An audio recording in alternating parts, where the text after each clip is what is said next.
দয়াল বাবার কাছে গিয়ে আমরা সেখানেই ধন্না দিয়ে বলতে থাকি, আমি বিপদে পড়ে গিয়েছি, দয়া করে উদ্ধার করো। আছে না নাই?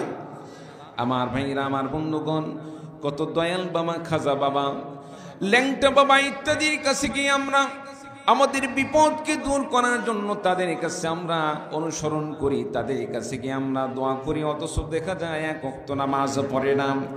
নামাজ তো দূরের কথা, নামাজ দূরের কথা, প্রসাব পায়খানা করে যে ব্যক্তি পানি পর্যন্ত ব্যবহার করে না, সে ব্যক্তির কাছে আমরা অনেক মুসলমান না জেনে না বুঝে তার কাছে গিয়ে আমরা বিপদ থেকে উদ্ধার হওয়ার জন্য তার কাছে আমরা অনুসরণ করি, তার কাছে গিয়ে দোয়া চাই। আমার ভাইরা, আমার বন্ধুগণ, আপনার আমার কল্যাণ, আপনার আমার খারাপই কেউ করতে পারবেন না।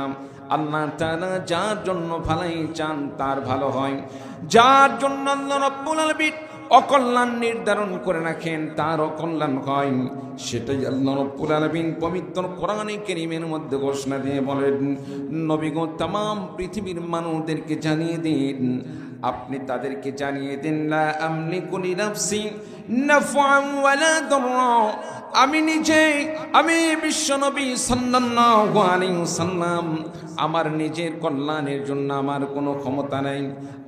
আমার জন্য আল্লাহ তাআলা যেটা নির্ধারণ করে রেখেছেন এর চাইতে যদি আমি ভালো চাই, আমার কল্যাণ চাই, আল্লাহ পাক যেটা লিখে রেখেছেন এর চাইতে বেশি আমার ভালো তেমন কিছু হওয়ার কোনো প্রশ্নই আসে না। আল্লাহ রাব্বুল আলামিন আমার জন্য যেটা আল্লাহ রাব্বুল আলামিন লিখে রেখেছেন, ওয়ালা দাররা, আমার জন্য যদি কোনো ক্ষতি আল্লাহ পাক লিখে রাখেন সেটাকে আমি দূর করতে পারবো না, আল্লাহ তাআলা যদি না চান।